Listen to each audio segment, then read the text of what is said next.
Distinguished guests, ladies and gentlemen, online viewers from around the world, good morning, good afternoon, and good evening. Thank you all for joining us at the second session of 2022 Smart City Mayor Summit. My name is Annie. I'll be your host and moderator for today. This year, the Mayor Summit will still be held online, but we have even more viewers and VIP guests from around the world joining us virtually without any restrictions. But what is even more important is we're very honored to also invite in-person delegates, overseas delegates with us here in Taipei in person for the first time since the outbreak of the pandemic in 2020. At the same time, we are also very pleased that this year we have also invited a lot more city representatives from around the world joining us at this virtual international roundtable as our VIP guest. So thank you all for being with us here today and welcome to Taipei. Thank you very much. Today, for the International Roundtable, Taipei City Deputy Mayor Shenzhen Huang and also delegates and representatives from cities around the world will engage in talks with one another to further see how each city can respond to the new normal amid the pandemic through digital transformation. But before we begin today's International Roundtable, please allow me to introduce the delegates and guests for today. If I read out your name, please also wave to the audiences behind you. For online delegates, please have your camera on the entire time. When I read out your name, please also wave at the camera. Thank you very much. Joining today's summit are mayors and delegates from 16 cities.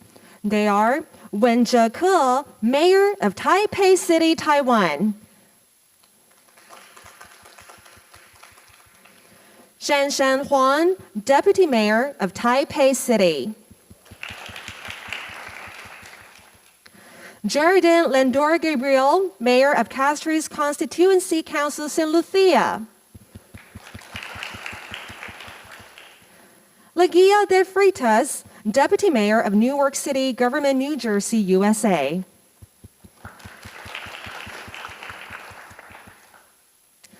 Alberto Alves Marques Filho, Innovation and Economic Development Secretary, São José dos Campos City, São Paulo, Brazil.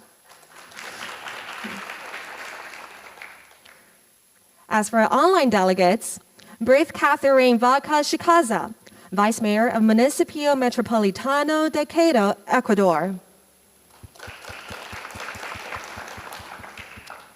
Next, may I please also introduce Mike Mason, Mayor of City of Peachtree Corners, USA.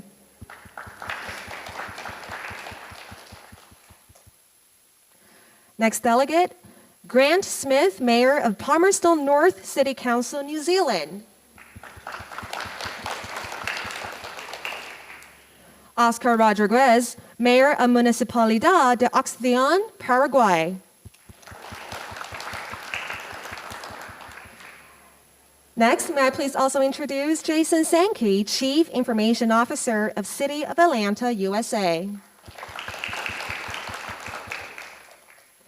Armajit Sohi, Mayor of City of Edmonton, Canada. Last but not least, Michael B. Hancock, Mayor of City of Denver, USA.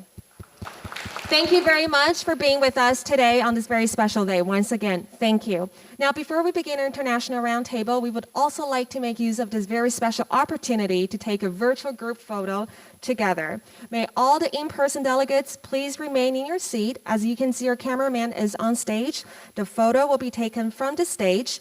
For the online delegates and representatives, please have your camera on. We will take a virtual group photo together. 3, 2, 1. Smile. Okay, we're in Taipei, so we have a tradition. Can we please have our thumbs up? For online delegates, please have your thumbs up as well. And we will take the photo again. If you're ready. Ready, set, smile. Thank you very much. Thank you all for your cooperation.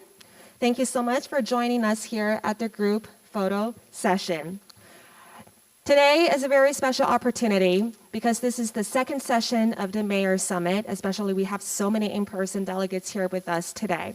So before we begin International Roundtable, I would like to invite Taipei City Mayor Cohen Zhao onto the stage and give us a welcome remark. So ladies and gentlemen, let's welcome Mayor Ke.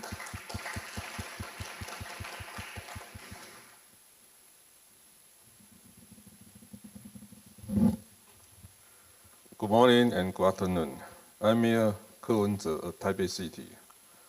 Our annual Smart City Summit and Expo has engaged 323 city leaders from 288 cities from 67 countries over the past 6 years. Despite the impact on trade shows worldwide due to the outbreak of COVID-19, we carry on in hybrid form with great technology capabilities and receive enthusiastic participation from cities and countries all over the world. Taiwan's world-renowned success in battling the pandemic has enabled our 2022 Smart City Summit and Expo and the Mayor's Summit to be held in person.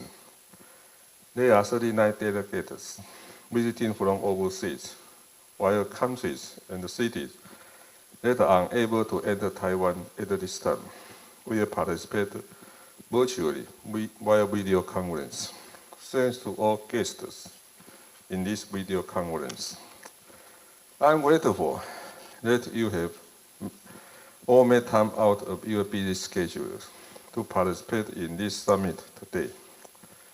Even if the global pandemic comes to an end, it will be impossible for us to return to the time before, whether it be the economy or simply daily life. To adapt to this new normal way of life, Taipei City's strategy is to prevent, relieve, and transform. These ideas are meant to change the mindset of companies and the people alike, so we can implement new ideas to build a new socio-economic model. This January, Taipei City Government published a white paper on digital transformation 2.0, renewing the 1.0 version from last year. Starting with this new normal, the city is driving the development of industrial digital transformation on e-commerce, cloud, telehealth, urban intelligence center, and more, with an aim to build a smart Taipei in next century. Additionally, Taipei is actively promoting the construction of digital infrastructure to make our society more resilient and our business stronger. As a result, Taiwan will be able to rise up to any challenge that lies ahead in the future. The whole world is standing at a critical moment for urban digital transformation.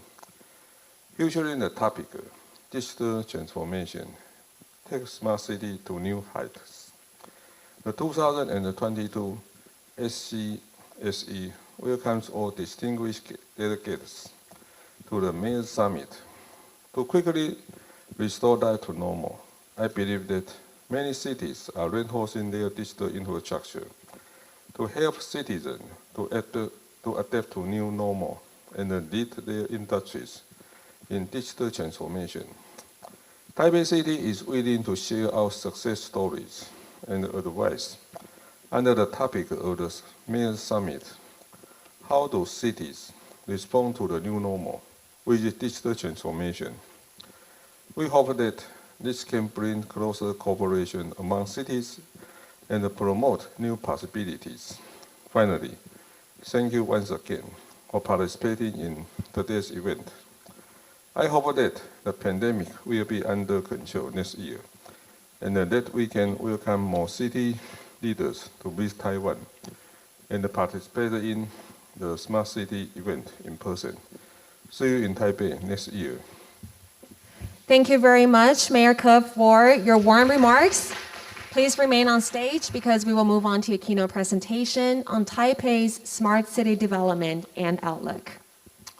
Hello, everyone. I'm the Mayor of Taipei City, Cohen Zhao. COVID-19 shocked the world almost 2 years ago, and completely transformed our lives. The push and the pull between the pandemic and our evolving technology has overthrown all existing concepts in terms of daily life, business, and urban landscape, and the city governance. For governments and corporations, before taking our next steps, we must first stop and think. What kind of future do we want? Digital transformation is a revolution of culture and technology through scientific and practical mindsets in order to pursue a more efficient, convenient, diverse, and inclusive, more resilient and sustainable future. Taiwan went to the Level 3 alert in May of 2021.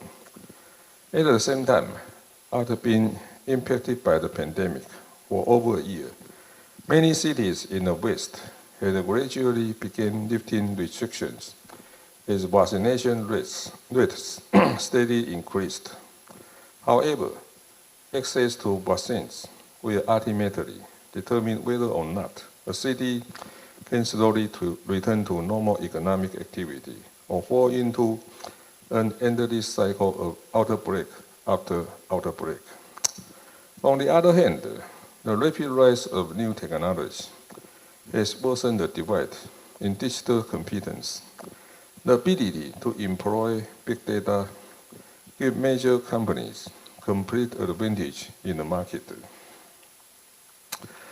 After the outbreak, e-commerce grew exponentially, and the digital retail is slowly replacing physical retail. For business operations, digital transformation not only means a shift in production tool or sales channels, but also a complete reboot for companies from management, processing, production to overall business models. Many companies have developed new business models and discovered new revenue streams through cultivating digital talent and improving data abilities. Therefore, the degree to which transformation is implemented will determine a company's ability to compete in the new normal economic model.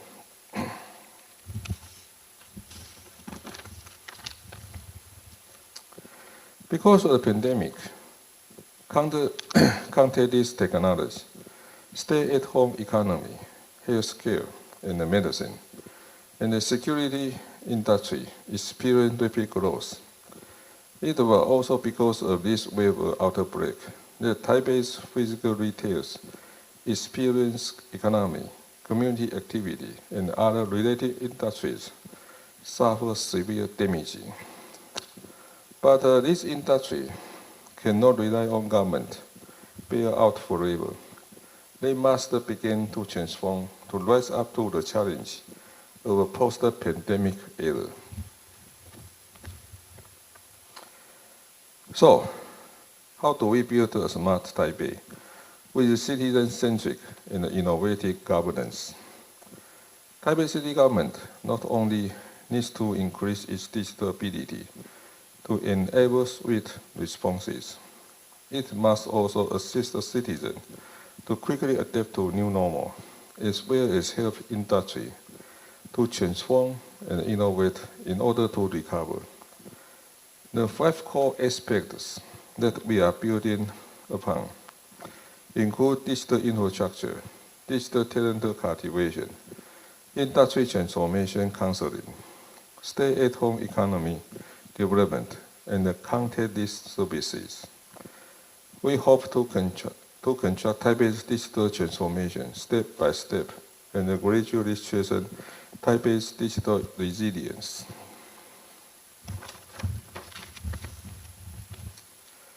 Digital infrastructure is the foundation upon which a society can digitally transform.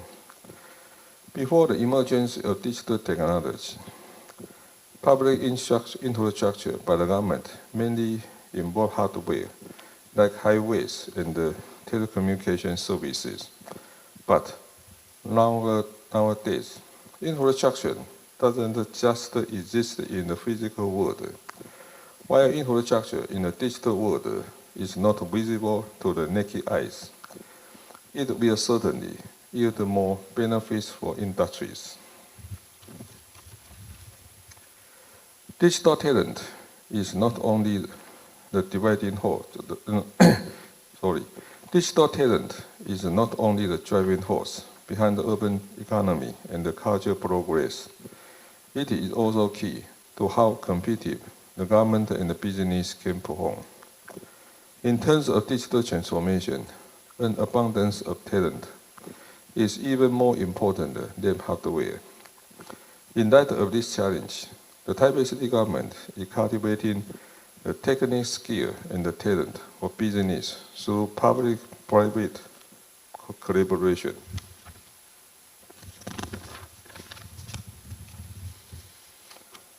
The increased popularity of online learning is not only a response to pandemic prevention, but also a chance to put educational equality into practice.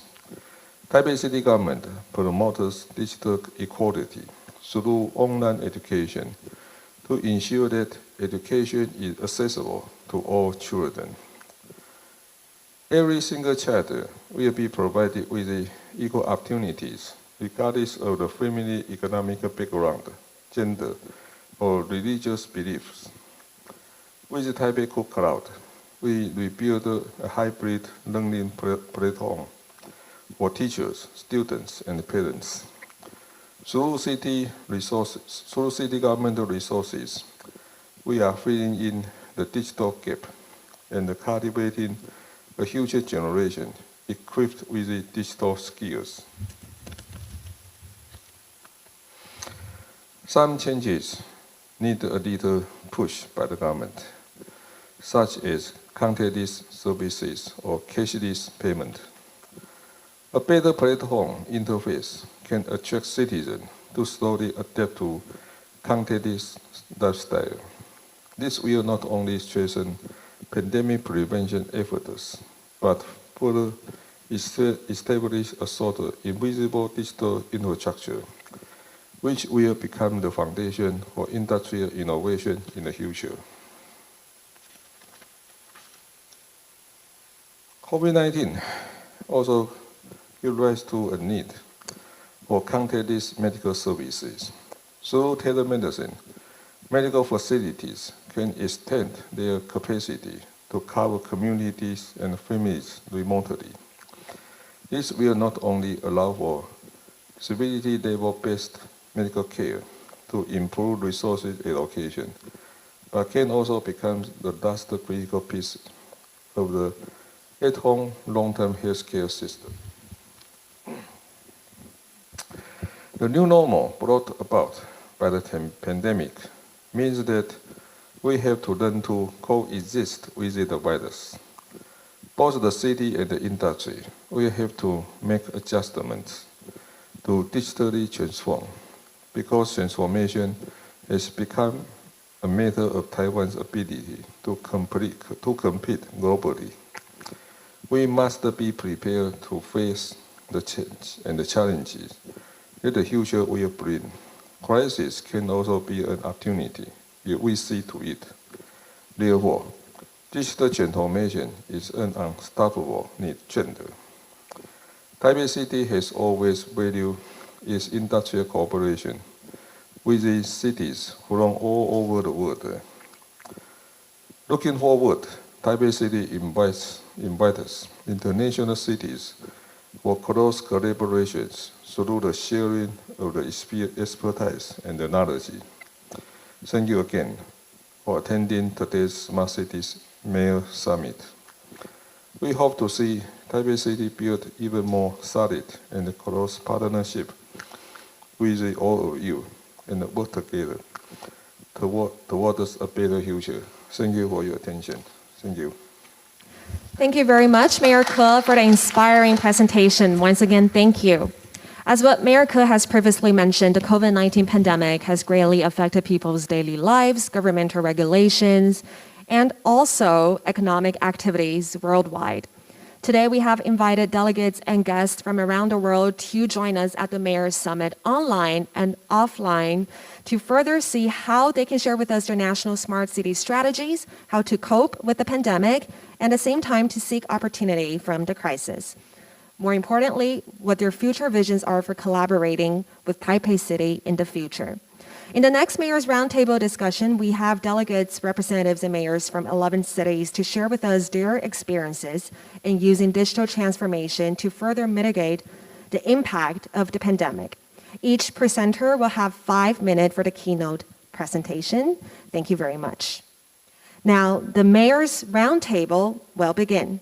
Ladies and gentlemen, may we please invite Ms. Shanshan Huang, Deputy Mayor of Taipei City, onto the stage and give us her keynote presentation. Welcome.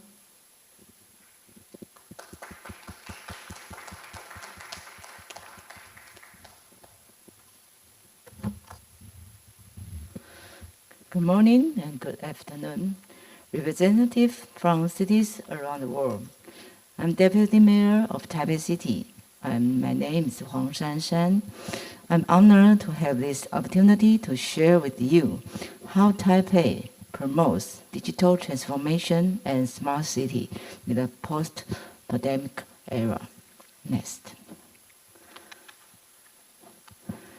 Taipei City Government promotes smart cities in line with the vision of livable and sustainable city and the concept of living lab. We hope that through the mechanism of empirical testing in open field, smart technology can be implemented into action plan for solving urban problems, which leads to a better quality of urban lives for citizens. At the same time, it will drive the development of Taiwan's smart cities industry and meet the needs of the global market and facilitate industrial globalization. In addition, Taipei's experience in promoting smart cities is not only conducive to the development of the internationalization of Taipei City, but also creates opportunity for Taiwan to expand its international relations through a city diplomacy. Taipei City Government promotes the development of the smart city and digital transformation by building a dual co-driving strategy, including the public-private cooperative smart city mechanism for technology-driven innovation and the data application for data-driven governance. At this stage, Taipei City Government has also formulated the 1+7 field promotion framework with smart government as the core to promote smart building, smart transportation, smart education, smart health, smart environment, smart security, and smart economy. And this framework enables further actions across 4 major areas spanning open government, civic participation, open data, and international engagement.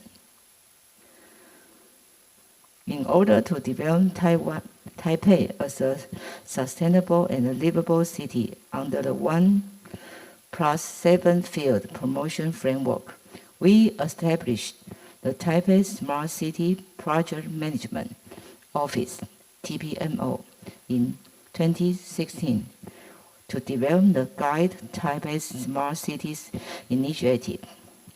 The objective is to bring in public participation and promote public-private partnership to create innovative solutions.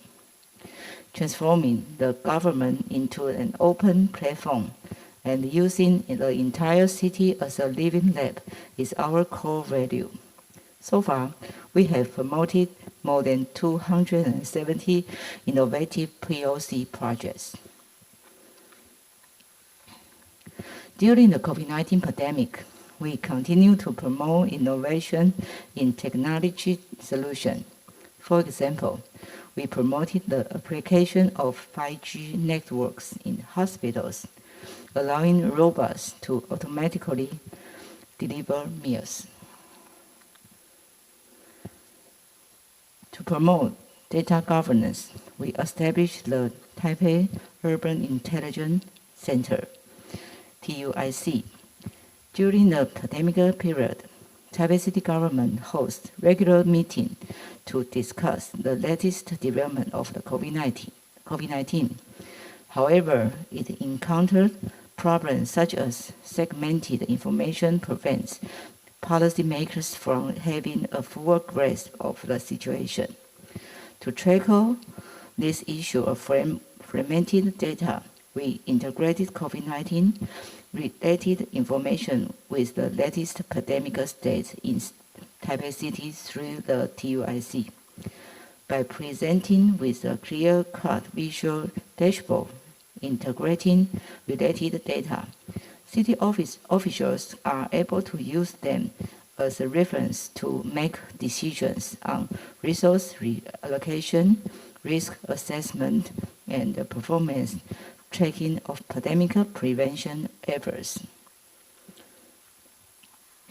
Taipei City has been promoting smart cities for many years and have been highly recognized internationally in recent years.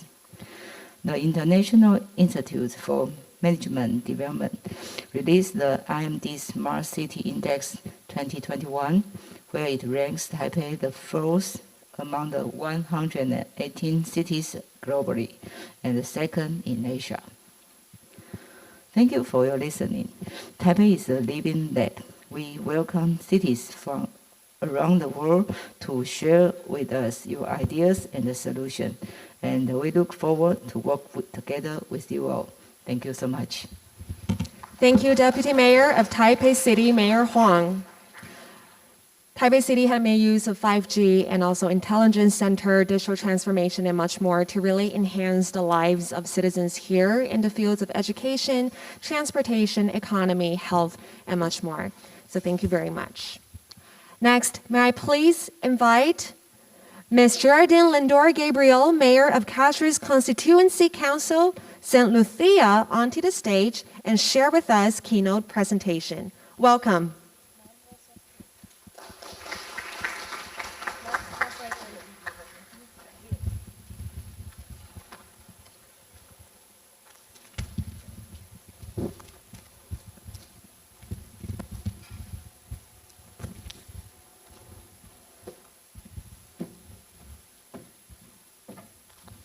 Good morning, everybody, and thanks for the opportunity to be here.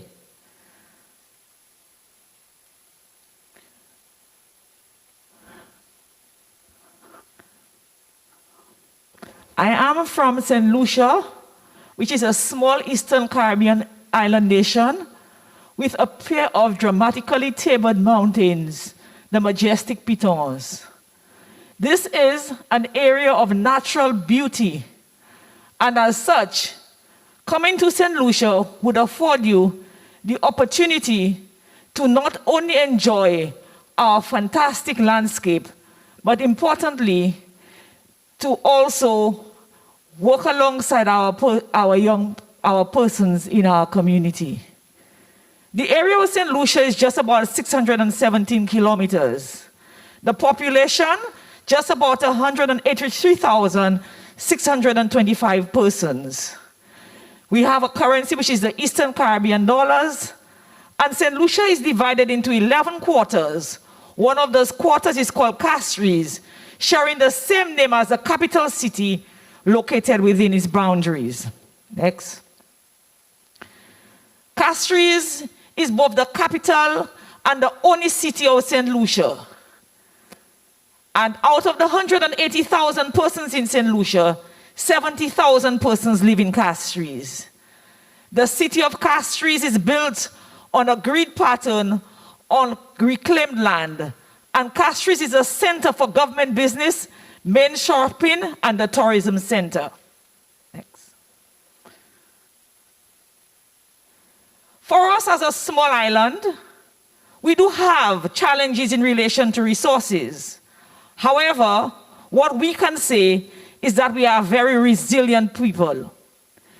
We have been able to introduce ICT in several aspects of our operations as a very small country. COVID-19 has placed the education sector on fast track to transformation with respect to ICT. As such, we are working alongside Taiwan in the introduction of education platform which is called Smart Classrooms. In addition, we also have a basic cybersecurity and cyber safe classrooms. That again, we are working alongside Taiwan to implement that. We have since 2006 introduced what we call laptop programs, where we provide students at the age of grade 10 laptops so that they can better address their educational needs. Schools' ICT equipment, we have been placing more and more emphasis on providing schools with ICT equipment. And again, alongside Taiwan and other friendly governments, we have been able to introduce those in our schools. Online classroom platforms has become the order of the day. Before COVID-19, it used to be chalk and talk. Today, we have introduced ICT online classroom platforms. And importantly, we have worked very tirelessly to strengthen the capacity of teachers in online training. That became a requirement, a very urgent need during the pandemic. Next. Security. Like all cities, we must address security. As we speak now, we are in the process of introducing body cams to our city police. This is a first. We recognize that part of strengthening trust with the police is introducing those body cams, but also the body cams have been introduced as a mechanism to help us develop greater transparency in the collection of our revenue, because as we speak now, a lot of our revenue is actually being manually collected. That is an opportunity for us to move further as we move into a smarter city. But for now, we have introduced this. Surveillance cameras have been in the city in some areas, and there's still opportunities for us to go beyond that. Community engagement through hotlines. We think that ICT allows us to better engage with our communities, and we are also introducing what we call community meetings through ICT, where we can actually meet persons in their living rooms. Next. Parking terminals. This is a project which we came in September of this year, and we are moving assiduously to introduce parking terminals in Castries so as to better ensure that persons who want to do business in Castries can actually park much easier. If we do not do that, we believe that our city can actually die because persons may be preferred to go and shop in places where it is easier. E-commerce. COVID-19 has made e-commerce even more of a reality to us. For my part, as a business and management consultant, I did a lot of my work face-to-face. With COVID-19, I then had to migrate very quickly onto an online platform if I was to remain relevant. But it has also opened up the world to us as a small country, because now it is much easier for me to work with persons all over the world, and for a lot of our professionals to work with persons all over the world. Importantly, we see ICT as a mechanism for us to address some of the other challenges that we face, but I will speak to that a little later. The use of WhatsApp and online platforms for grocery shopping, that became something that was never done, but COVID-19 said to us it can be done, and it was done in very quick time. The ECCB has introduced what we call a digital currency called Dcash, the Eastern Caribbean Central Bank, and St. Lucia, which is one of the 7 member states, 7 of the 8 member states have actually gone online. And St. Lucia was quite in the forefront of moving Dcash. E-government. The government has introduced what they call the Government Island Network Project. And again, that was being done in collaboration with Taiwan, such that we could enhance ICT-related services and infrastructure.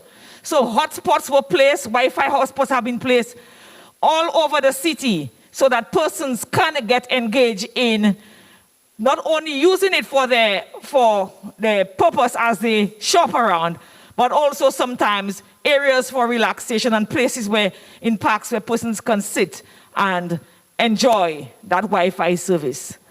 Online and card payment system has been introduced by the government. It has taken some time. There are still some departments which do not use it, but we are definitely moving ahead in that regard. Healthcare. We have been working hard to introduce ICT in our healthcare system. What you see there, one of the buildings that you see, there's a smart healthcare facilities in the Caribbean project, which is really at a second phase, and it aims to provide safer, greener health facilities to deliver care in disasters. And that is, we are using ICT quite a bit in that regard. And we've also introduced a national health information system in recent times. In the area of agriculture, we have a climate smart agricultural program, and okay, this was not so. And with the national and the climate smart agricultural program, we actually also working alongside the Taiwanese in relation to that. So, there are challenges and opportunities that ICT presents us as a small country. And in terms of that, there's opportunities for public-private partnerships. Our ICT sector is still underdeveloped. And so there are opportunities for public-private partnership. There's also an opportunity for us to strengthen bilateral relations. And under the National Health Information System, we see that there's still opportunity for us to continue to use ICT beyond the National Health Information System into better delivery of healthcare services. Users of technology there's a lot of opportunity for us to extend usage of technology in our country and in many, many other sectors. There's a growing need in all sectors for some largely untapped resources, and most importantly, our unemployed youth population presents a great opportunity for us to facilitate national and economic development through ICT. As it pertains to us, our biggest challenge is not our will, nor a lack of vision and foresight. That ICT and a smart city is important for us to develop as a country. Our challenge remains financial and technical resources. However, we are committed to ensuring that we continue to move along that divide, because we recognize that ICT and smart cities is nothing less, but it's not an option. It is the way that the world is actually going. One of the programs that I have not mentioned is the issue of what we call an open data project for resilience and disaster risk management. We are doing that in collaboration with the World Bank and the Global Facility for Disaster and Risk Management. We recognize that as a small country, climate change is a reality. And as such, we have not only focused on dealing with all aspects of our lives, which we believe is critical to address, but also ensuring that we respond appropriately to the challenges that climate change presents to our country. You will recognize that the Caribbean, and St. Lucia as part of the Caribbean, has been significantly impacted by large storms which wipe out our GDP. In one storm event can wipe out an entire 10 years, 30 years of economic growth in our country. As such, the need to respond to climate change is a reality to us.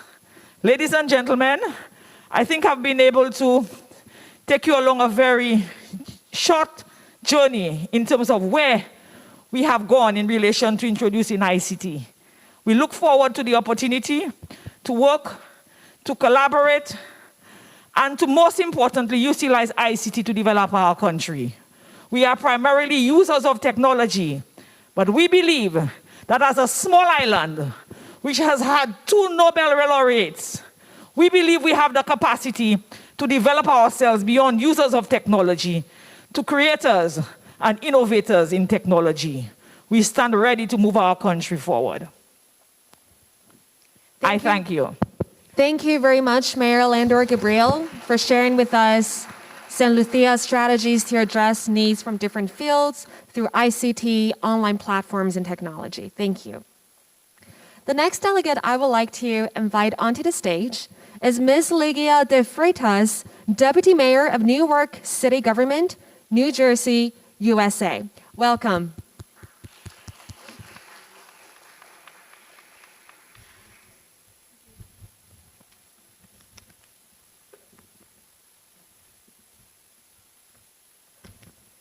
Good morning, or good afternoon, people in the USA and other countries. On behalf of Mayor Ras Baraka and in my name, I thank you, the Mayor of Taipei and Deputy Mayor, to have us here, and honored guests, my colleagues and delegates. Thank you for having us here to represent the city in Newark. So city in Newark is a mixed population. Start by me as a deputy mayor with my accent, so that means I'm not American original. So I'm from the island, small island, like Mayor St. Lucia. I'm from Cape Verde Island. And in Cape Verde, we have Brazilians, Portuguese, Nigerians, Mali, Cote d'Ivoire, Ecuador, Mexicans, all over the world, Ukrainian, Poland, Russians. We close to New York, 20 minutes from New York.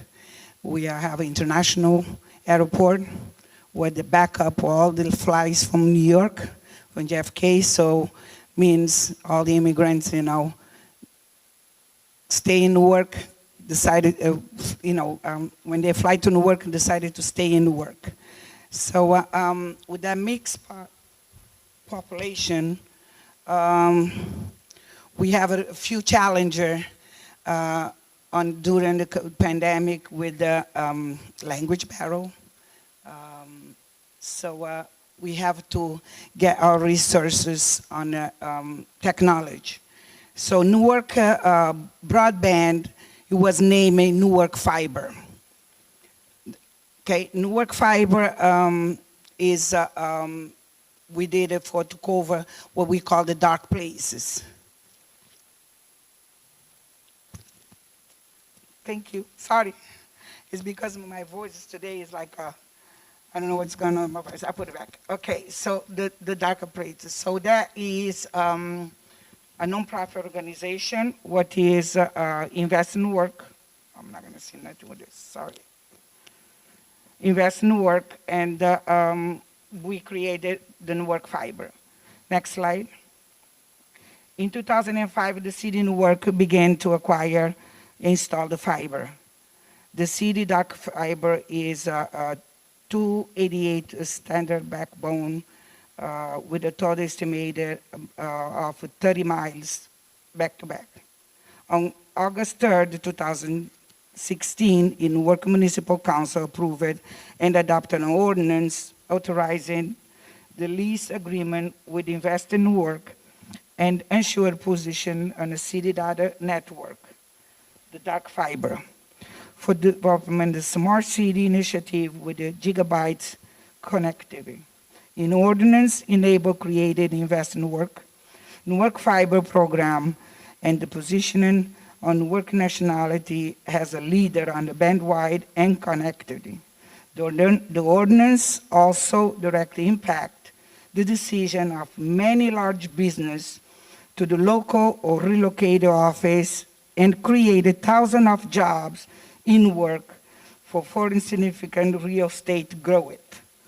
The ordinance and Newark Fiber program also serve many mixed income and low-income buildings, government entities, nonprofit organizations, and outdoor Wi-Fi program. Next slide. Currently, the Dark Five supports Newark Fiber, Public Safety, Municipal Office, Newark House Authority, Traffic Signals. The Newark Fiber customers include large companies like Prudential, to small business like restaurants, law firms, retail shops, include smart city initiatives. Next slide. The response to the COVID-19 pandemic, on March 26, Mayor Razbaraka ordered strict shelter in place mandate on the entire city. On April 13, Mayor announced Be Still Mondays. Means all Mondays nobody couldn't get out or business to open and nothing being outside. Has asked all business to close, include downtown corporations. Mass COVID-19 tests began across the city on April 27, with contact tracing initiative on May 4th. Every resident includes school children, emergency response, and healthcare workers are even more relented on access to the internet. Communication and connectivity in elevator in work. Mayor Razbaraka began hosting a Facebook Live every day, and now he's doing 3 times a week to update and provide residents with the critical COVID-19 information and resource. He continues to do so now, like I said, with information, testing, vaccination centers, food distribution, fundies, like rent and the business, small business fundings, guarantee income programming, emergency funds, created catalyst funds for artists and other small groups. Housing, tenant legals, enable to 3,000 residents stays in their home when they could not pay the rent. Rental system and virtual meetings, municipal court meetings online, the board, the board permits, the board permits online, the reopen business online, the faith churches and bases online, public save it, and include 223 virtual weddings. Next slide. Connectivity with reliable internet service is necessary to deliver communication wherever on smartphones or computers.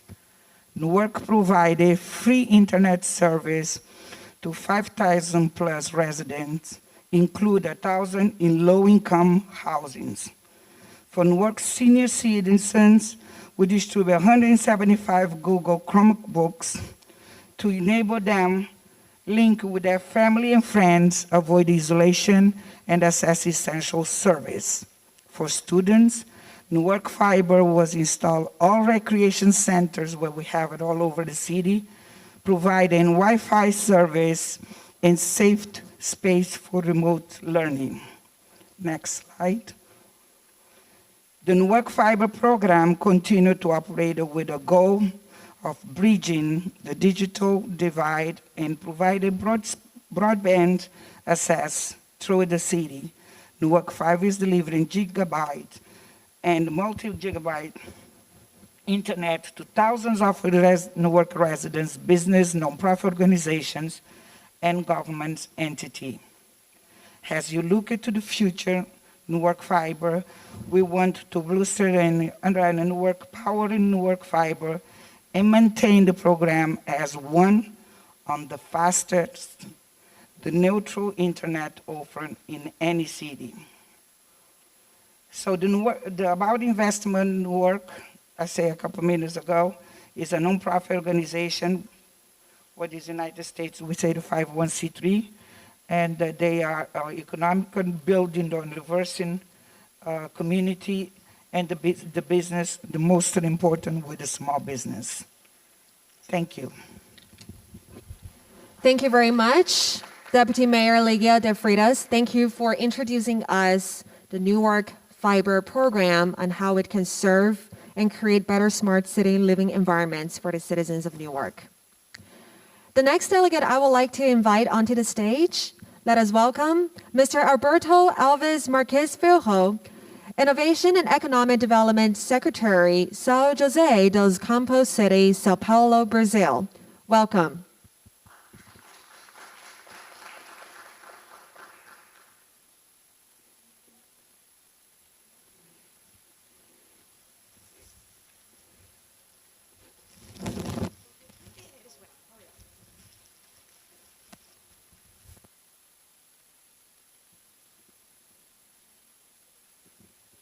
Can someone please check the microphone? Just give us a second. We will provide you another microphone in just a minute. Thank you very much.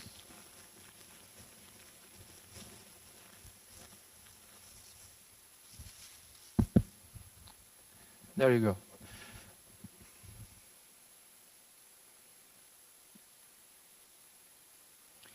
Well, good morning, everybody.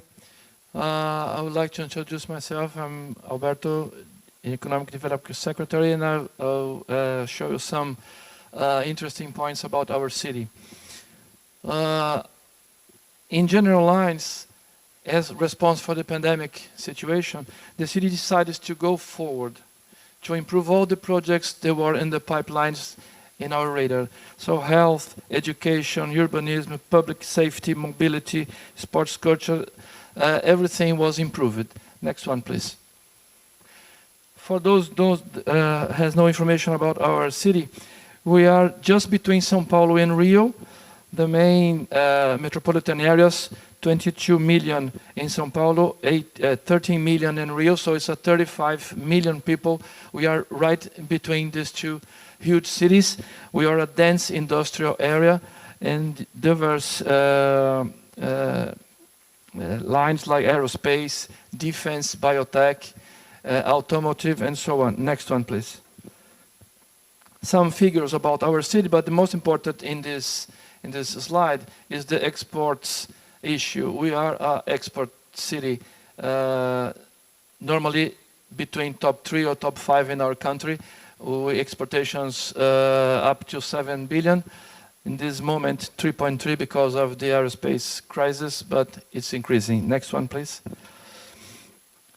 One main conclusion, as a smart city, we are under building construction. We decided to input the mindset of our children. So at schools, just from 5, 6 years, we potentialize the entrepreneurship in our schools in other ways. So the mindset to the kids to go to taking risks, data analysis, play by the rules, and it's an important issue, a strategic one for the future if we want to become a smart city. Next one, please. São José has received granted for the Financial Times as in 2018 and 2019, these biennials, as the first one aerospace cluster in the globe for foreign direct investment. It's important for us for attracting new companies, as 2 or 3 that are with me in this event, working for Embraer, actually the 3rd cluster aerospace in the globe. Next one, please. The innovation law is a proof of concepts, quite simple, but the city embraces every creative and disruptive program that can be tested in a real city environment. That's it. We issue a certificate in case of success after 6 months, sometimes 1 year. Next one, please. Our tech park is the #1 innovation hub in the country. More than $6 million invested in the last 18 years. More than 300 companies, 145 are residents in the complex. about 6,000 students nowadays and more than 2,000 employees working in the tech park. So it's a huge complex, 6 million square meters located close to the border in the city. Next one, please. We have a problem in Brazil, a historical problem.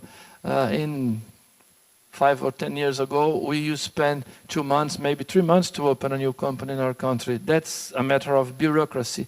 So the city decides to change this situation, and in these days we are able to open a company in 24 hours, sometimes in 2 or 3 hours, depending upon the environment impact. And last year, 12,000.7 new companies. It was a record for us, even in the pandemic year. Next one, please. Next one, please. Thank you.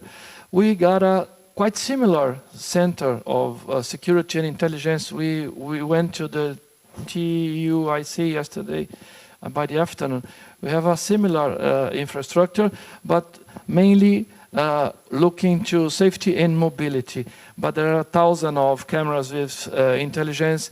We make 3 million OCR car plates reading a day, proper data center, and there are some features that are pre-programmed, like protected perimeters, different attitudes close to banks and things like that. And the system alarms all the time. It's very, very impressive to see. Next one, please.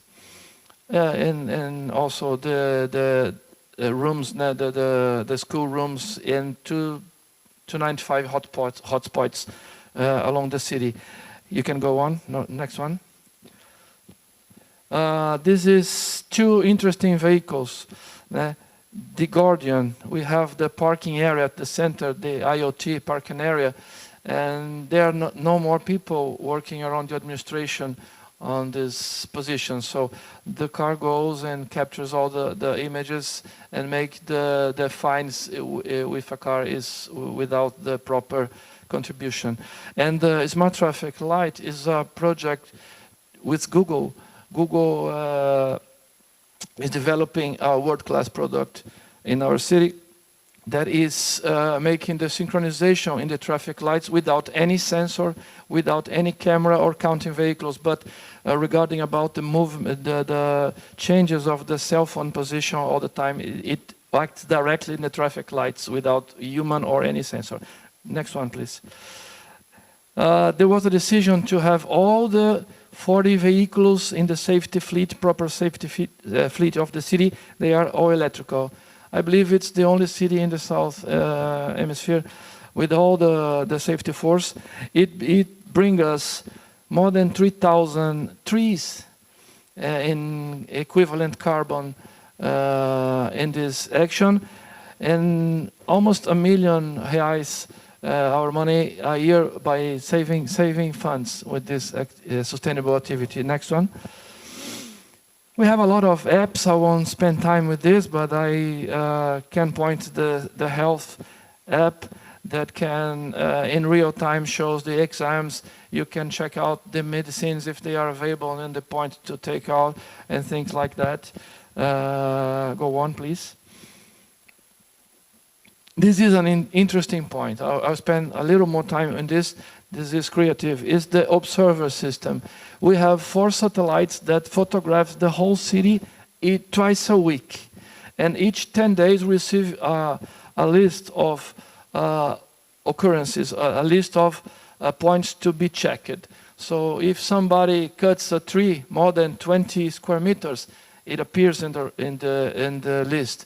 If somebody makes more than 20 square meters in his house, it appears and it has to be checked. If somebody opens a new road in an environmental protected area, it alarms and we receive this information. So this way we can avoid improper communities in the whole city. It's very effective. Go on, please. Normal photovoltaic solar plant, but it's important because we could grant 25% of the whole accounting of electric bills for the city hall with 40% of economic per kilowatt. Next one, please. for 25 years. This is interesting. The city has designed a new vehicle, and in an international bid, the companies that make a joint venture was BYD from China, and Marco Polo is a giant from Brazil.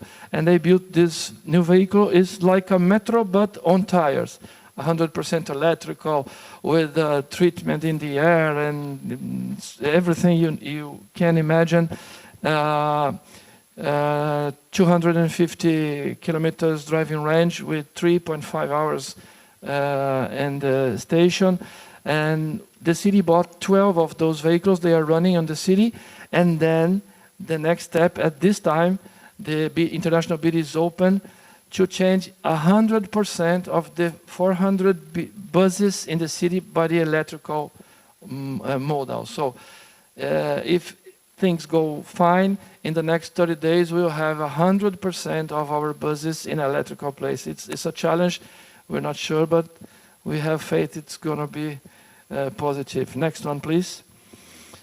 This is a new, it was introduced in the last 15 days.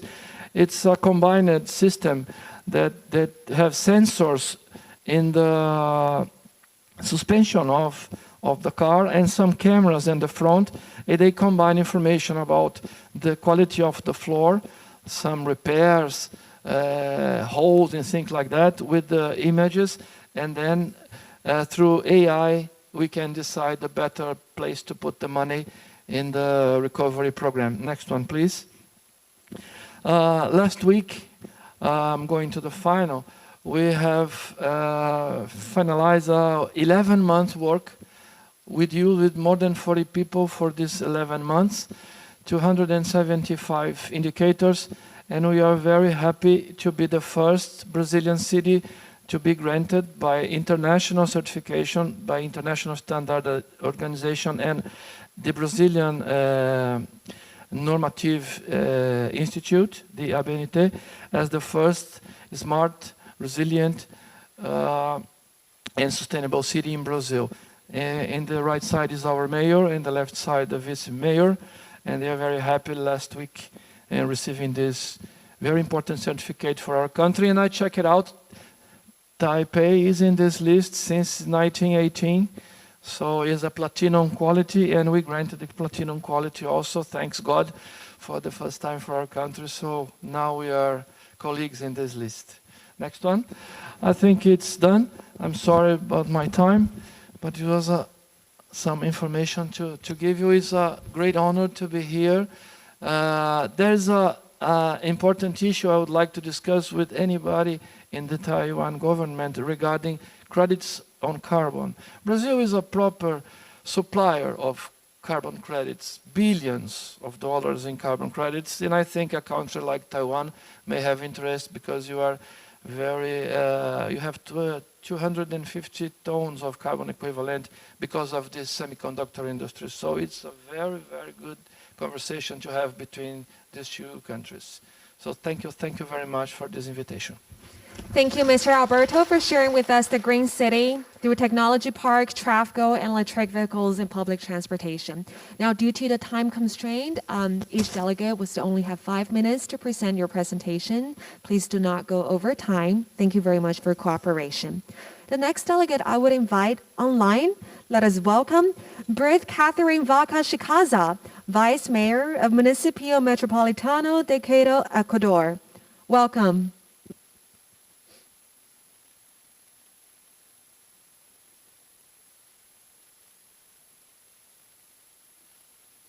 Morning. Good morning. Receive a fraternal, respectful, and cordial greetings from the center of the planet, the middle of the world, recognized as the light of America, Quito, Ecuador. I'm Brit Vaca, the Vice Mayor of Quito. I feel very honored to participate in this meeting, which means is extraordinary opportunity to move towards the consolidations of Quito as a smart city within the framework of the economic reactivations of the cities post-confinement. Scientific and technological advance find its maximum justifications in the satisfactions of multiple human and vital needs. I have always believed that science and technology must be coherent with the complex reality of human beings and serves to improve living conditions. The new normality of pandemics force us to rethink certain concepts regarding a smart city. Is vital to focus on well-being and life. In this sense, mental health becomes relevant due to its effect in the mind of confinement. For this, we are in favor of research and analysis. Taking care of water is important. Our company, EMAPS, Water of Quito, is the first and only company at national level to obtain the GRE seal, Global Reporting in Vision, ensuring water quality throughout the Quito Metropolitan District. In 2019, the Secretary of the Environment Development, the REMMAQ Visor, a web platform for the management, storage, and visualizations of air quality and meteorological data. These applications allows the intelligence monitoring of the air quality in the city, integrating all the historical data of the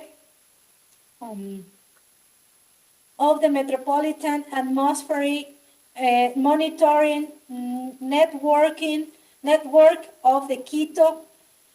In addition, it includes the air quality data for up to 5 days, generally by the systems of the forecasting, which helps to issue warning in area expected to experience dangerous level of the air pollutions. We have applied science and technology to enhance the product capacities of our lands, taking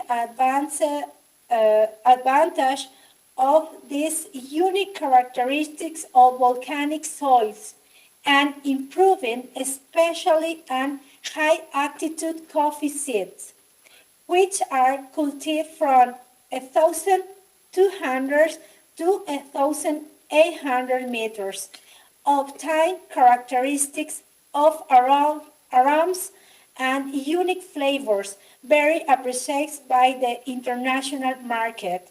And Quito coffee is currently ranked among the 20 best coffees in the world and has now researched the Starbucks chain. In recent years, in the northwest parish of the Metropolitan District of Quito, behind localette in the middle of the world, produce systems have been implemented, generating sustainable and sustained and cooperative management model with the impulse of the fair trade platform, where we we are promoting an organic and inclusive agri-food supply based on the principles of fair trade in the take advance of this space I take advantage of this space to invite you to the first World Conference in the Latin America, which will be held in Quito in October this year. We wait for you. Due to this location is the middle of the world, the metropolitan district of Quito, as unique geological, geographical, climatic, and magnetic characteristic of the planet. That is way I want to present you one of our emblematic project to obtain the third UNESCO crown to declare Quito as a global geopark with 14 zones that contain geosites are ranged to show the natural reach to the world. We declare the metropolitan district of Quito as a geopark. Quito will become the second city in the gold level to have all three UNESCO titles: Biosphere Reserve, World Heritage, and World Geopark. Without doubt, this will be a milestone of regional and global research for the benefit of our inhabitants. In addition, contact with the natural is vital to balance and harmonize the human being. Therefore, we invite you to recharge your energy by visiting these 14 strategic geosites for the Metropolitan District of Quito. I'm also pleased to announce that in June 2022, Quito will host the 5th International Smart Cities Ecuador Congress, an event that seeks to promote the exchange of knowledge and experience of smart cities in Ecuador and in the world, contribute to the strengthening of local capacities regarding smart cities and as an information and technological tools of efficient territory management and sustainability. Quito is progressing towards the consolidations of the smart city. We have tried to present a proposal for understanding the practical changes of a smart city. We want to invite you to come to Quito and visit our wonderful places and meet our project. We have enormous potentials that could be of our interest. Quito have the open arms for all you. Thank you. Have a nice day. Thank you very much. I want to present a video for Quito. Please. Thank you. Thank you very much, Vice Mayor Bri Catherine Vaca Chikaza.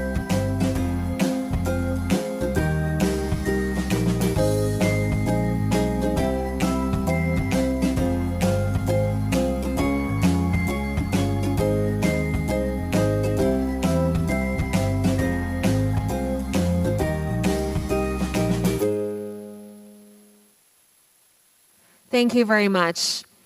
The next delegate I would like to welcome is Mr. Mike Mason, Mayor of City of Peachtree Corners, USA.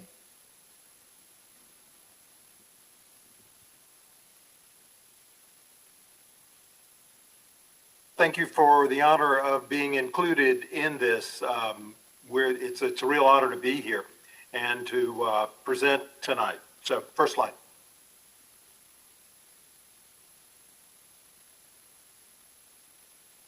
The first question most of you are wondering is, where is Peachtree Corners, Georgia? And that is, we are in the northeast metro area of Atlanta, Georgia. And we're a new city. We're incorporated in 2012. Important fact is we have about 45,000 residents and about 45,000 jobs. We are a major regional job hub and home to a lot of Fortune 500 companies. We're close to the Atlanta's airport as well. One note, Intuitive Surgical is the kind of company that's attracted to come here to Peachtree Corners. They are the developer of the Da Vinci surgical robot. So it's a very high-tech device, and they're moving here and developing about a 30-acre campus right here in Peachtree Corners. Siemens has just done a big announcement that is going to hopefully revolutionize electric vehicle charging. And so that's a good example of the kind of things we encourage and that's happening at Peachtree Corners. Next slide. We have always been a kind of an innovative city. As a matter of fact, if you keep advancing that, if you'll, an innovative city, we have a very unique model of service delivery. We have hundreds of people providing services to the city, but we only have about 19 employees, so we're almost totally outsourced using what are called public-private partnerships. We do not have a city property tax. We have very low tax burden on our residents, and that is something that, from an economic development point of view, is a big attraction. Probably the most important thing we've done toward the digital revolution is the creation of our living laboratory. Keep clicking. It's Curiosity Lab, and that is our intelligent mobility and smart city living laboratory. Next slide.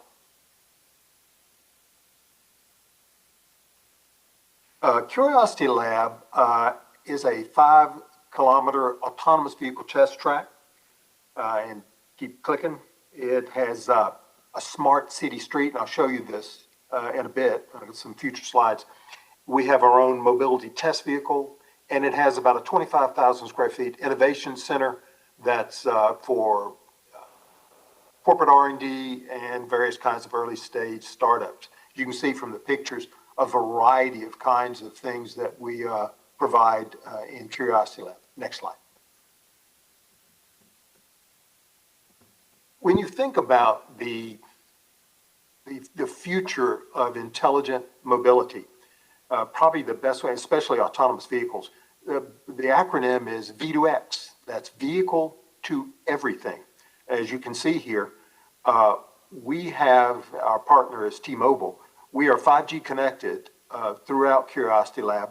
And as you can see, that V2V, vehicle to vehicle communications, video as a sensor. V2I is vehicle to infrastructure, whether it be street lights or stop signs or any other kind of devices. In the future, they're going to have to be able to communicate with one another, and they're doing it today in Curiosity Lab right here in Peachtree Corners. Next slide. Some of the other kinds of digital transformation projects we have going on here. As you can see, we have robotic testing. We have some drone testing here. We don't just have our own test mule, they're called. We have a number of autonomous vehicles that are here being tested by a variety of international kinds of projects, and a wide variety of companies from different countries, Israel, France, that are here testing. As a matter of fact, the French Atlanta Chamber of Commerce just recently relocated their headquarters to Curiosity Lab. Next slide.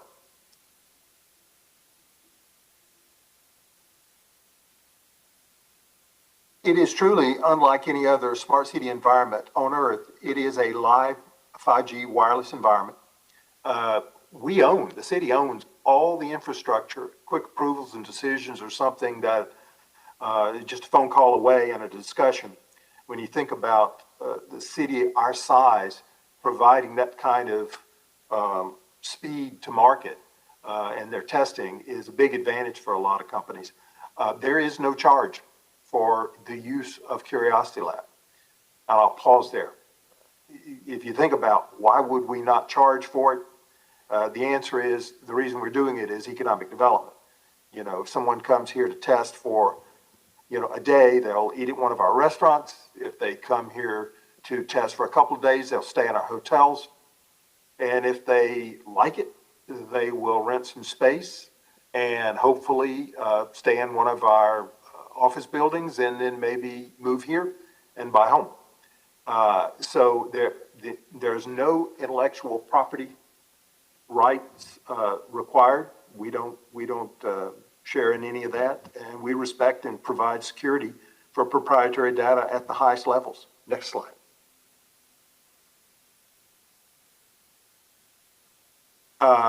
We have a number of things that we're doing right now. It's not just that slide on the left is a solar electric battery charger, and in the one in the middle, we have the largest electric charging stations in the Metro Atlanta area at our town center. And then we have a number of autonomous vehicles that that citizens can ride as they're being tested throughout the city. Next slide.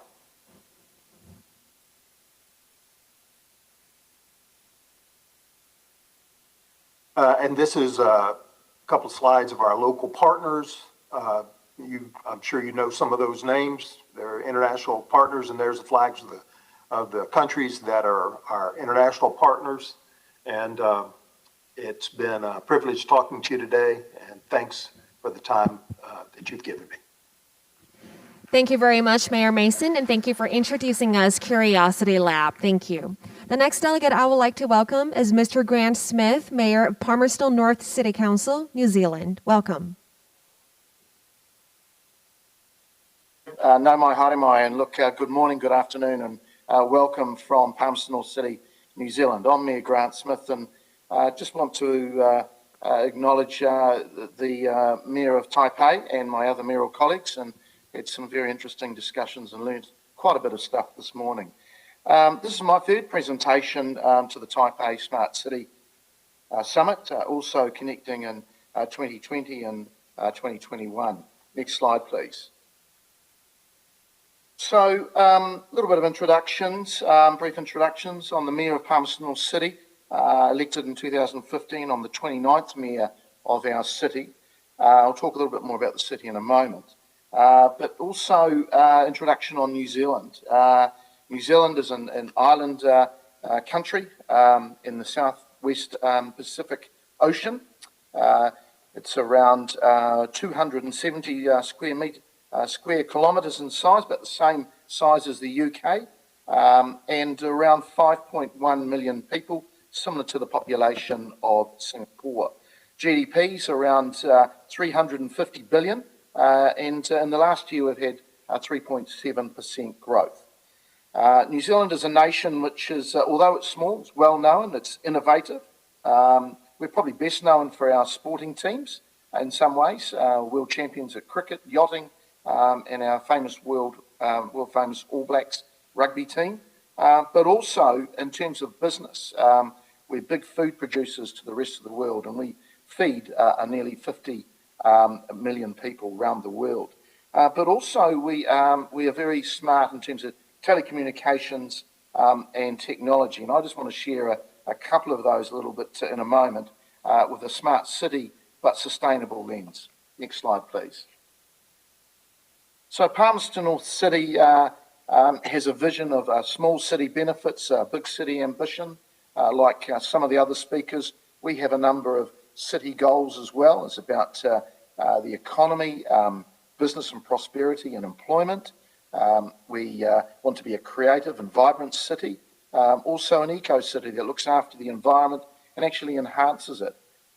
We want to be a connected and safe city. That's the social glue or fabric of any city, and also being a driven and enabling council, and that's the operational side. Palmerston North is in the heart of central New Zealand. We're an hour and a half from our capital, Wellington, by either road or rail. We're a small city, population of around 100,000 people. In terms of size, about 400 square kilometres in size. Our GDP is around 5.5 billion, but we have strong growth, nearly 5% growth last year, which is higher than the national New Zealand average. We have quite a diverse economy, and I just want to perhaps show some of those smart city initiatives now. Next slide, please. We've had a number of speakers talk about 5G technology, and with telecommunications in the tech sector, Palmerston City was the first city in New Zealand to have access to the 5G technology 2 years ago in both mobile and wireless broadband. Unlike Peachtree, we don't own the infrastructure, but it is certainly being well utilised. Spark Technology, formerly the New Zealand government-owned Telecom, was the first to connect and invest in their network, and it was followed very soon by multinational Vodafone with their 5G upgrade, and just recently we've had the third major New Zealand telecommunications supplier, 2 Degrees, invest as well. And we were ahead of Auckland, Wellington, our capital, and Christchurch, much bigger cities.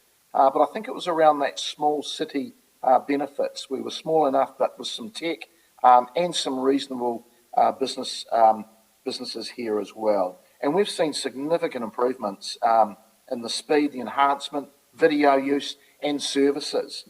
And it's really noted once you move outside the city boundaries or entering or leaving. Next slide, please.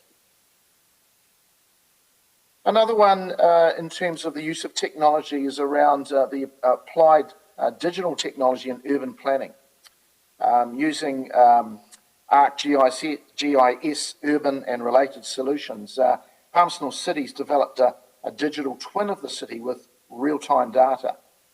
And that really has made smarter, more well-connected communities and providing planners with data that enables them to build scenarios, but also examine impacts and makes better decision-making and investment decisions going forward. It shows physical models, but also better than the previous traditional methods of spreadsheets and some 3D models.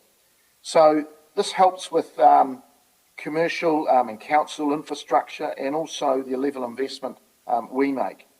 Next slide, please. Our third project is around, an example is around wind energy, and this is around sustainable, low emissions future. The Terretia wind farm is New Zealand's largest wind farm on the Tararua Ranges on the eastern border of Palmerston City. It also joins another 3 other wind farms, and it makes the site the biggest in the southern hemisphere, and really has given us another level of renewable energy, significant renewable energy. This Mercury Energy-owned wind farm will be, as I said, New Zealand's largest. There's a total capacity of 222 megawatt. That's the power that it's generating, and has added another 4% to our national grid. And it has cost around 500 million New Zealand dollars, and there's 60 wind turbines. Some of them are actually on Vesta's wind turbines, some of them are actually on our City Council reserve land. There's also significant infrastructure upgrades around the national grid connections with substations and transmission lines. And this renewable energy goes, well, this wind technology, renewable energy, goes with our city's small hydro scheme, which is with our dams and fresh water supply, but also with our methane gas generation and our solar farms. Next slide, please. So as a wrap-up, last but not least, we've heard how human beings can be affected by global issues nowadays. We're just seeing that geopolitical playing out at the moment. The City of Palmerston is really committed to being actively invested with our global city partners We have a number of sister city and strategic city partners in China, Japan, the USA, Vietnam, Taiwan, and the Netherlands. And we exchange knowledge, culture, business and trade ideas, and most of all, city to city and community development. And this really helps us to tackle some of those most pressing issues at a local issue or local level, such as climate change and sustainability. I'll leave it at that, but thank you. It's an honour to present to you and again, acknowledge my fellow mayoral colleagues. Ngā mihi nui, kia ora, thank you. Thank you, Mayor Smith, for introducing Palmerston's Sustainable Smart City Strategies. The next delegate I would like to invite online, let us all welcome Mr. Oscar Rodriguez, Mayor of Municipalidad de Asunción, Paraguay. Welcome. Y buenos días para todos los presentes. Un saludo muy especial para el anfitrión, señor Ke. Good morning to Taipei's Mayor, Mr. Ke, and all above mentioned. Thank you so much for this time. Asunción es una urbe dinámica, moderna y resiliente, habitada por ciudadanos laboriosos que aman su ciudad. Tiene una exuberante vegetación que se puede apreciar en un simple recorrido por sus calles, avenidas y paseos. Next slide, please. Asunción is a dynamic, modern, and resilient city inhabited by diligent citizens who love their city. It has an exuberant vegetation that can be seen in a simple tour throughout its streets, avenues, and walks. Next slide, please. Esto le valió el reconocimiento de la Unión de Ciudades Capitales de Iberoamérica como Ciudad Verde de Iberoamérica, en una asamblea realizada en Buenos Aires en el año 2015. And has earned the recognition of the Union of Capital Cities of Iberoamerica as City Green of Iberoamerica in the assembly held in Buenos Aires in the year 2015. Next slide, please. A su pródiga naturaleza se suma en los últimos tiempos una vigorosa proyección edilicia, modernos edificios de altura construidos en las zonas corporativas.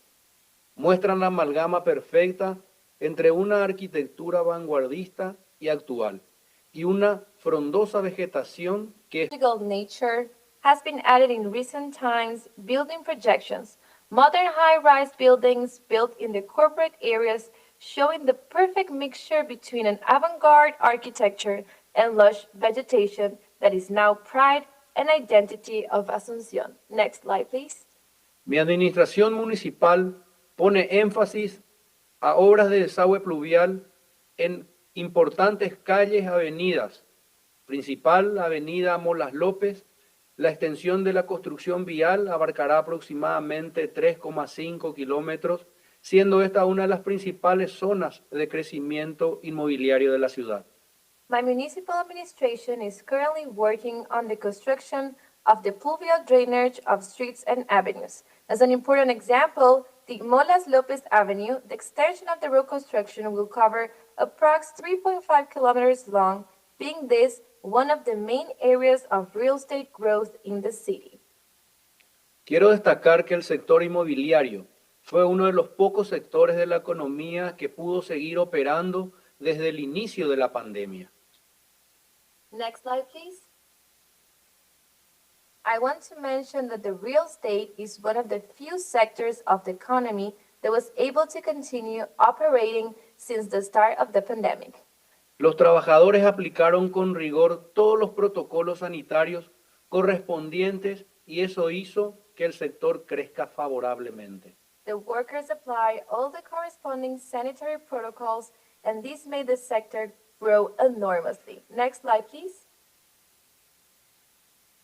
Como ejemplo, las obras proyectadas incluyen un mejoramiento vial integral de calles y avenidas, lo que permitirá mayor seguridad, fluidez y comodidad en el tránsito para los conductores. The projected work includes an integral improvement of streets and avenues, which will allow greater security, fluidity, and comfort in the traffic for drivers. Next slide.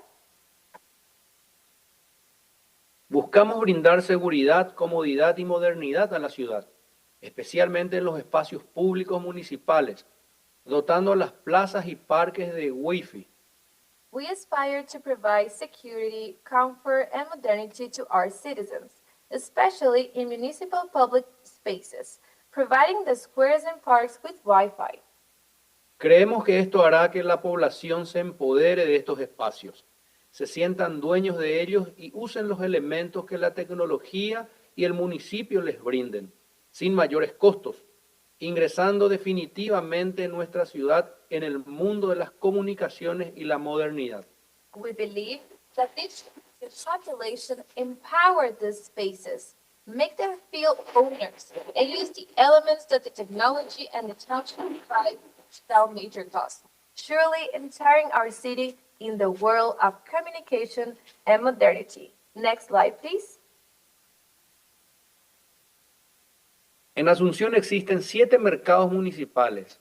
El número 4, ubicado en una populosa zona comercial, donde acude diariamente la mayor cantidad de compradores, no solo de Asunción, sino de ciudades de muchas regiones del país.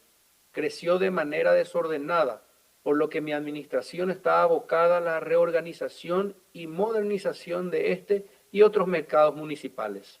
There are 7 municipal markets in Asunción. The municipal market number 4, located in a populous commercial area, where the largest number of buyers go not only from Asunción, but from cities in many regions of the country, grew in a disorganized manner. So my administration is devoted to the reorganization and modernization of this and the other municipal markets. Next slide. Desde que mi equipo embarcó en la comuna asuncena, hemos trabajado con convicción para dotar a esta institución y a la ciudadanía de herramientas tecnológicas que faciliten y agilicen los trámites municipales. Since my team has landed in the commune, we have worked with conviction to provide this institution and citizens technological tools that facilitate and speed up municipal procedures. Con las mejores tecnológicas, como el cobro de impuestos y las tasas municipales, se elevará la calidad de vida de nuestra gente, generando mayores fuentes de trabajo, contando con lugares de esparcimiento y entretenimiento, de tal forma a tener una población feliz y comprometida con su ciudad. With technological improvements, such as the collection of municipal taxes and fees, the quality of life of our people will rise, generating more sources of work, having places for recreation and entertainment, in such a way to have a happy population committed to its city. Sabemos que para llegar a un buen puerto es necesario contar con la colaboración y el apoyo de entidades nacionales e internacionales, amigas y solidarias, que vean en el pujante crecimiento de Asunción una oportunidad de negocios y de cooperación mutua para lograr estos objetivos. We know that in order to reach our successful conclusion, it is necessary to have the collaboration and the support of national and international friendly and supportive entities, that they see in the thriving growth of Asunción an opportunity to cooperate and to achieve these goals. Para ir concluyendo, lo más importante de todo lo que hemos manifestado que tenemos en nuestra ciudad es la seguridad jurídica para los inversionistas. The most important from all the information mentioned above is the legal security for investment that our country can offer to all those interested in investing. Thank you.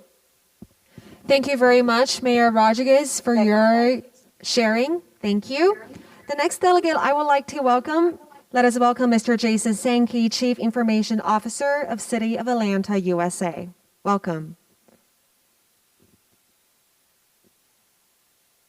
Thank you. Can you cue the video, please?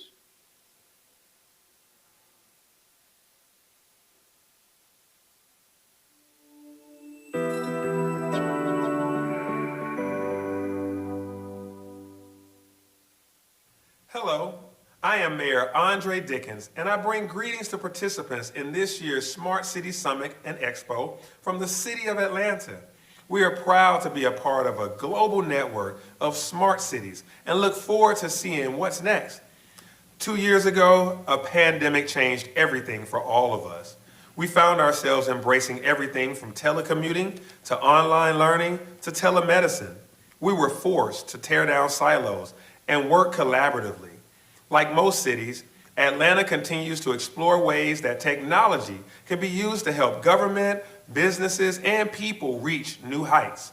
We're looking forward to the exchange of best practices and innovative ideas and strategies that will inform our choices in Atlanta moving forward. I am excited to learn about what comes out of this gathering. Enjoy this week's summit.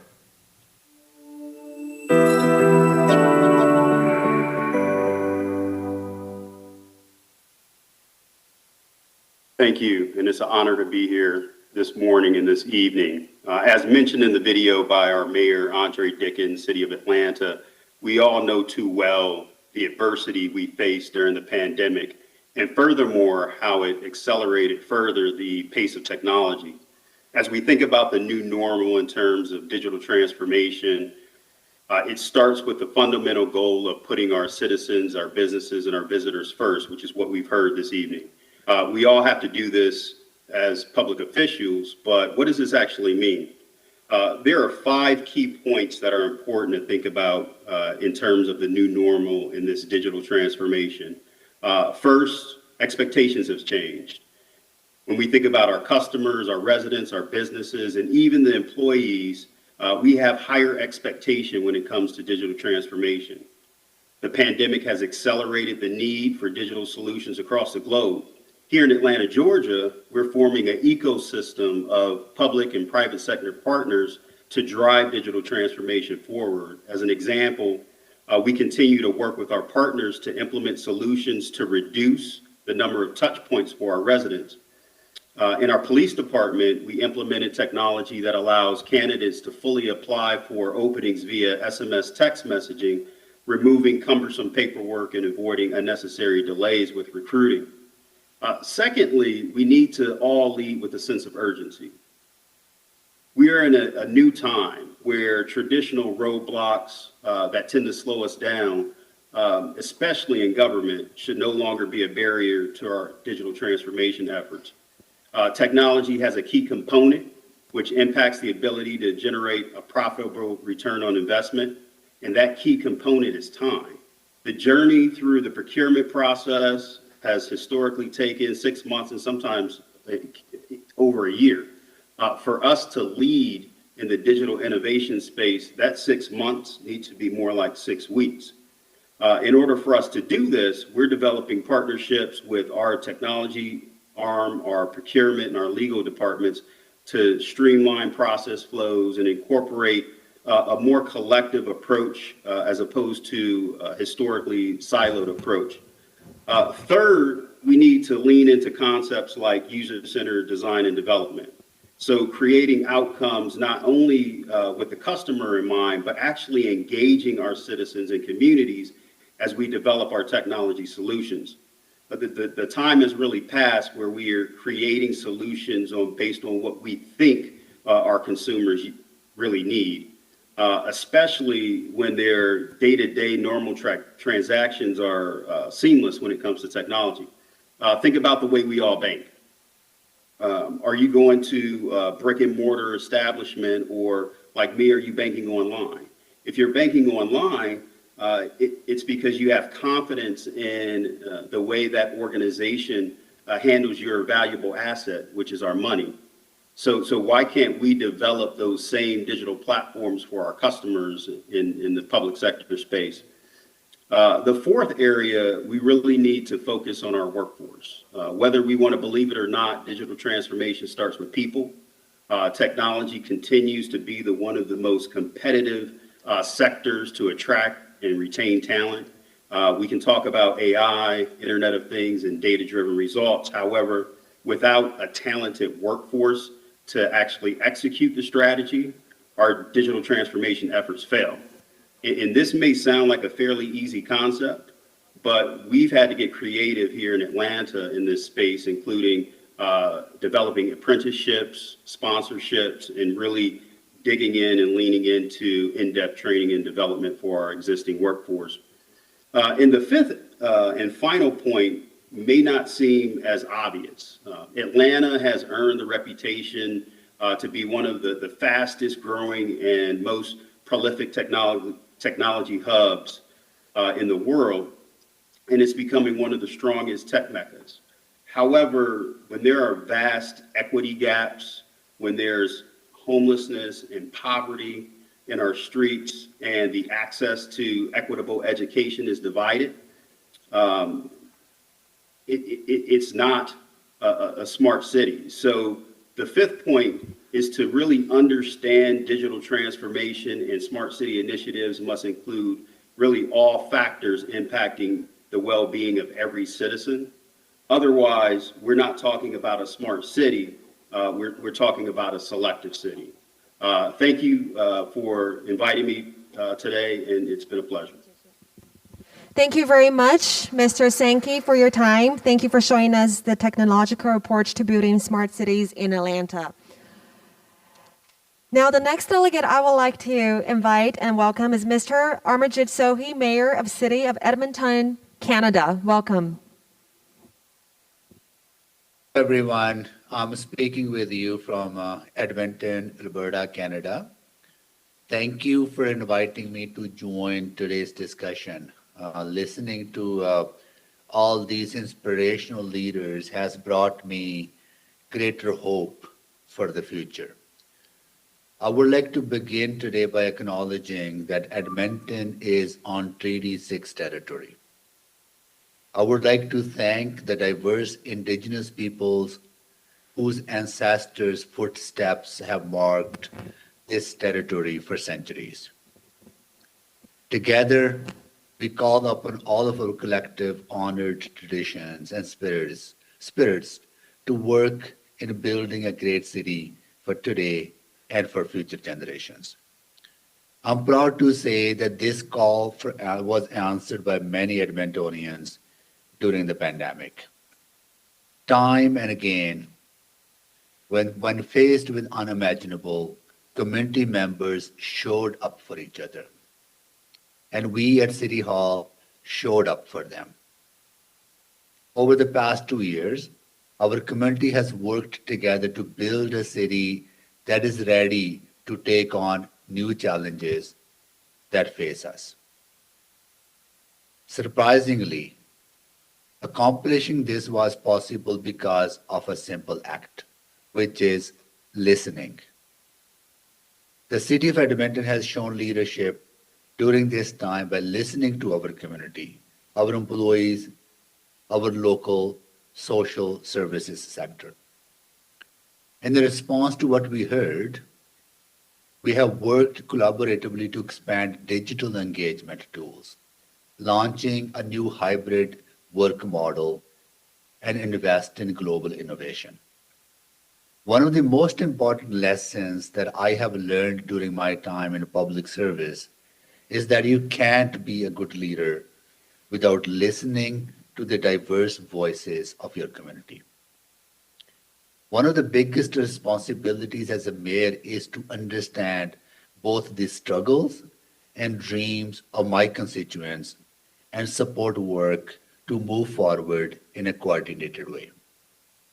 Luckily, we have been able to enhance our digital tools to listen to our community when in-person town halls weren't possible. When the pandemic hit, we were forced to pivot and reassess how we did our jobs.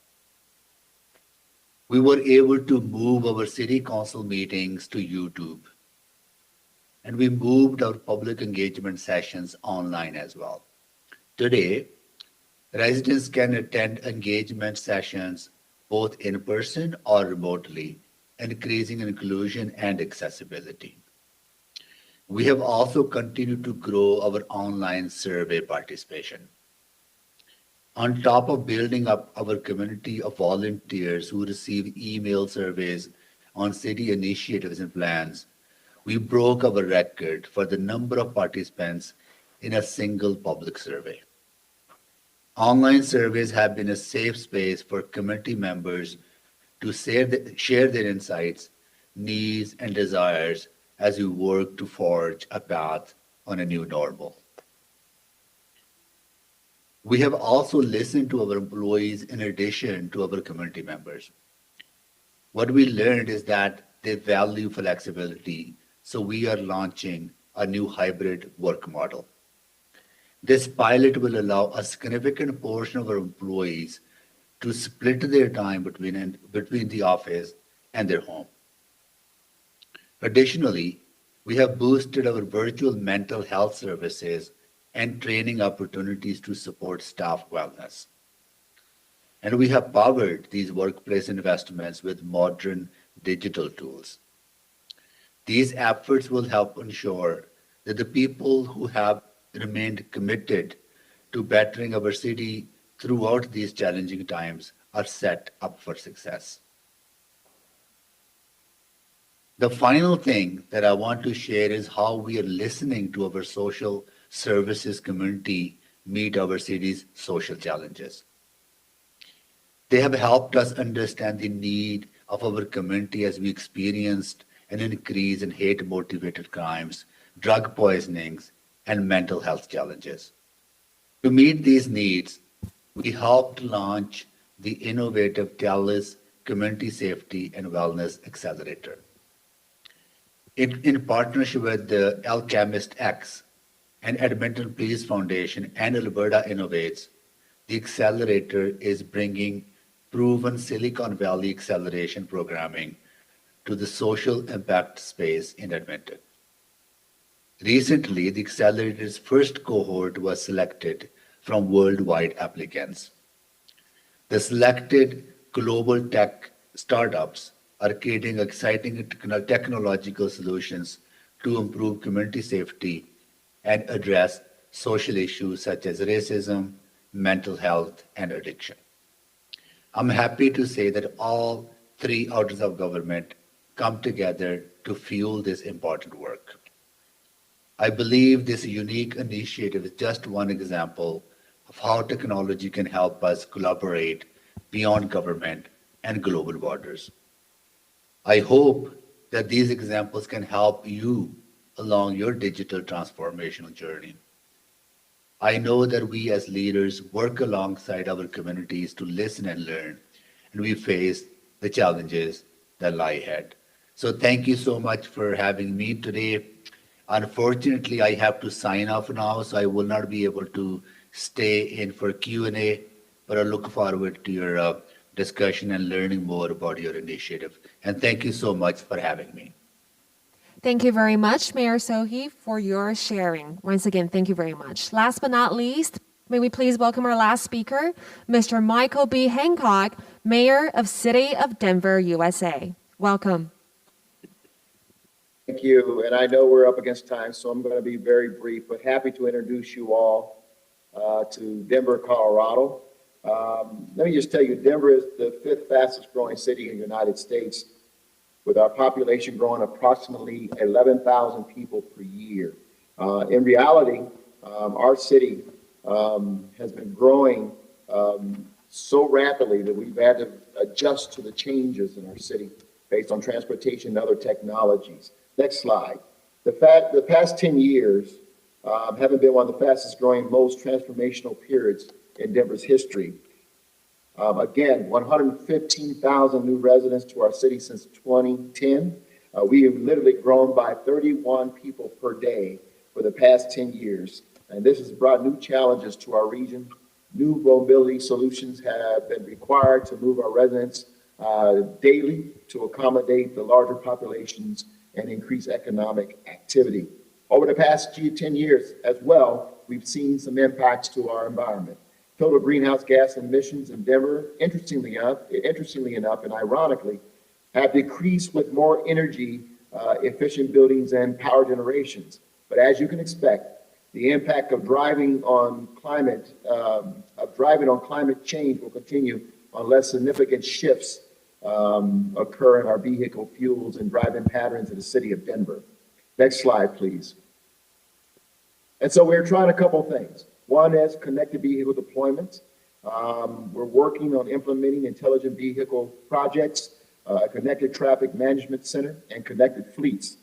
Travel time reliability as a city service for connected freight, and safe pedestrian crossings for connected citizens.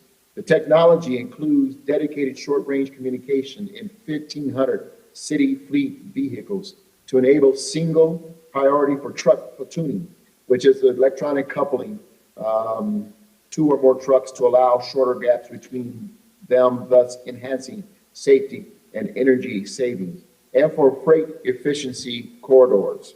The truck will also be equipped with a system that automatically detects when a pedestrian is in close range. This project will lead to a much more reliable transportation system that benefits pedestrians, drivers, and truckers. Next slide. We also have unveiled a data hub. Let's go to the next slide. The data hub is one of the one-stop shop for city staff and partners to access, share, and analyze big data. It provides a single point of access for both internal and external data consumers to perform intuitive data reporting and analysis residents need for more efficient analysis. You can go on to the next slide. The data hub is accessible to everyone that needs access to the city data. What makes the platform so special is that it was built from the ground up using the latest cloud technology to meet demands of both small and extremely large data sets going forward. We also have electrification or electrifying transportation on the resource neighborhoods. And I'm excited to share with you what this is all about. You can go on to the next slide. Let's advance it so we get to the right slide. Go next slide, please. Just one or two behind. This is one that I'm very proud of in terms of electrifying our bikes, our transportation system in under-resourced neighborhoods. We have purchased 70 e-bikes. They've been deployed at library locations in under-resourced neighborhoods to provide an additional mobility option for residents. The libraries are near community-based organization and affordable housing developments. The e-bikes are free to check out and use. We also have 7 electric vehicles and 5 new charging stations that have been deployed at the end of 2020 in under-resourced neighborhoods as well. We have discounted memberships for these residents. These vehicles in 2020, at the height of the pandemic, made 2,000 trips, traveled over 63,000 miles, saving over 19 tons of carbon emissions and serving people with limited personal transportation. The city in Denver is piloting free rideshare program as well in under-resourced neighborhoods, one called the Montbello community. It is a community just in the northeast part of Denver. It allows for people basically to call for a vehicle if they need a short-range trip. Again, it is free to Denver residents. Next slide. Also, to address our climate, we unveiled a program called Love My Air. It's one of the fastest growing cities in the country. Denver experiences significant construction and traffic congestion, worsening our air quality. It is 14th worst air quality among U.S. cities. This program was founded in 2018. The Love My Air program goal is to reduce air pollution and limit exposure through behavior change, advocacy, and community involvement. As a winning city of the 2018 Bloomberg Mayor's Challenge, a $1 million award was made to Denver, and the Love My Air program was the result of this investment. It's done in partnership with Denver Public Schools. It has created a citywide air quality monitoring network. On top of the schools, these machines exist to monitor the air quality and provide real-time air quality data utilizing low-cost cutting-edge air pollution sensor technology, redeveloped with solar, battery storage, and data connectivity to make useful for wide-scale deployment and replicable in any municipality around the country. I'm very proud of this program. Young people are being taught to read air quality monitoring systems.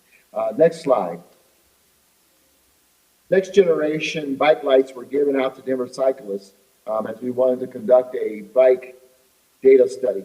We wanted to take a year-long study to gather granular and anonymous riding behavior to inform future bikeway projects in the city. The sensors collect individualized data up to 800 times per second, feeding data insights into our software and mobile app.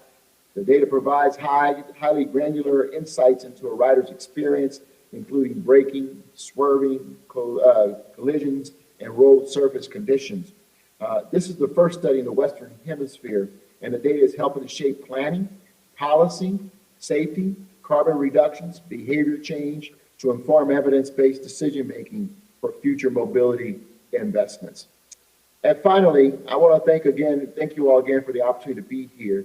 Guided by grounded principles and defined portfolio, Denver's smart city is knocking down silos between departments, optimizing city operations, and addressing some of our biggest challenges like crime, traffic congestion, vehicle crashes, and air pollution and economic imbalances. Again, I appreciate being included in this panel and sharing our city initiatives and learning all about your best practices and initiatives around the world. Thank you all. Thank you very much for your sharing, Mayor Hancock. Once again, thank you. Unfortunately, due to the time constraint, we're going to have to stop here and wrap up the whole session. But we are very happy to see you all here in person with us, and want to say thank you to all the online delegates for being with us here today. We appreciate the presence of our distinguished guests. We would like to say thank you once again. And also, I would like to remind you that we will be having our debut Mayor Summit Serial Forum, which is the 2022 Smart City Leading Women Summit. It will actually take place in just an hour. If you're interested, please also stay tuned online with us. Once again, thank you all for being here. We look forward to seeing you again. Thank you.